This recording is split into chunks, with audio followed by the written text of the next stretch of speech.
بسم اللہ الرحمن الرحیم۔ پہلے زمانے میں بینکوں کا رواج نہیں تھا۔ اس زمانے میں جس پر لوگوں کو یقین اور بھروسہ ہوتا کہ یہ آدمی امانت میں خیانت نہیں کرے گا، اس کے پاس اپنا پیسہ یا کوئی قیمتی سامان رکھ دیا کرتے تھے۔ ایک آدمی کہیں سفر میں جا رہا تھا تو اس نے 5000 روپیہ امانت کے طور پر ایک سیٹھ کے پاس رکھ دیا۔ 2-3 سال کے بعد جب سفر سے واپس آیا اور اپنی امانت سیٹھ کے پاس لینے گیا تو اس سیٹھ کی نیت خراب ہو گئی اور پیسہ دینے میں بہانہ کرنے لگا۔ اسی طرح سے 5-6 مہینہ گزر گیا۔ جس نے امانت رکھی تھی اس کو بڑی پریشانی ہو رہی تھی کہ اپنا پیسہ کیسے حاصل کیا جائے۔ اگر کسی سے وہ شکایت بھی کرتا تو لوگ یہی جواب دیتے کہ ہم اس معاملہ میں پڑنا نہیں چاہتے۔ اس آدمی نے ایک عورت سے کہا کہ اگر تمہارے پاس کوئی تدبیر ہو تو بتاؤ کہ جس سے مجھے پیسہ واپس مل جائے۔ عورت بڑی عقل مند تھی۔ اس کے دماغ میں ایک ترکیب آئی۔ اس کے پاس لاکھوں روپے کے زیورات تھے۔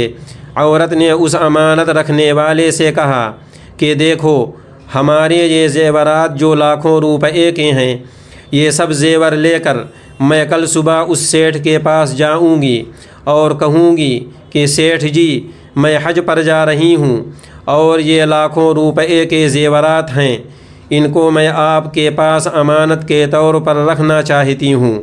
یہ کہہ کر میں اس سیٹھ کو تمام زیورات دکھاؤں گی تو وہ لالچ میں آ جائے گا۔ ٹھیک اسی وقت تم اپنی امانت لینے کے لیے سیٹھ کے پاس آ جانا۔ دوسرے دن وہ عورت وعدے کے مطابق سیٹھ کے پاس پہنچ گئی۔ سیٹھ کو اپنے تمام زیورات دکھانے لگی اور بولی کہ ہم نے آپ کی بہت شہرت سنی ہے۔ آپ سے بڑھ کر اس وقت کوئی بھی امانت دار نہیں ہے، اس لیے یہ سب زیورات آپ کے پاس امانت رکھنا چاہتی ہوں۔ لاکھوں روپے کے زیورات دیکھ کر سیٹھ کے منہ میں پانی آ گیا کہ یہ تو بہت بڑا کام ہو گیا۔ ابھی یہ بات ہو ہی رہی تھی کہ وہ آدمی اپنی امانت لینے کے لیے سیٹھ کے پاس پہنچ گیا۔ سیٹھ نے اس کو آتے ہوئے دیکھ کر یہ سوچا کہ یہ آدمی بھی اپنی امانت کا مطالبہ کرے گا اور میں لوگوں کی امانت دینے میں خیانت کرتا ہوں۔ اگر اس عورت کو میری حقیقت کا پتہ چل گیا تو یہ زیورات ہاتھ نہیں آئیں گے۔ یہ سوچ کر اس عورت پر اپنا اثر ڈالنے کے لیے اس کے بولنے سے پہلے ہی اپنے نوکر سے کہا کہ یہ جو آدمی آ رہا ہے، اس کے 5000 روپے میرے پاس امانت رکھے ہوئے ہیں، وہ اس کو دے دو۔ نوکر نے سنتے ہی 5000 دے دیے۔ ادھر زیور والی عورت نے اپنے نوکر کو سمجھا دیا تھا کہ تم ٹھیک اتنے بجے سیٹھ کے گھر آ جانا اور مجھے کہنا کہ آپ کو آپ کے شوہر بلا رہے ہیں۔ جب اس آدمی نے امانت اپنے ہاتھ میں لے لی تو نوکر نے ٹھیک اسی وقت آ کر عورت سے کہا کہ آپ کو آپ کے شوہر بلا رہے ہیں۔ یہ سن کر عورت نے اپنے زیورات کا باکس بند کر دیا اور اٹھ کر چلی گئی۔ چلتے وقت عورت نے سیٹھ سے کہا کہ میں بعد میں آؤں گی۔ عورت کی ترکیب اور عقل مندی کامیاب ہو گئی۔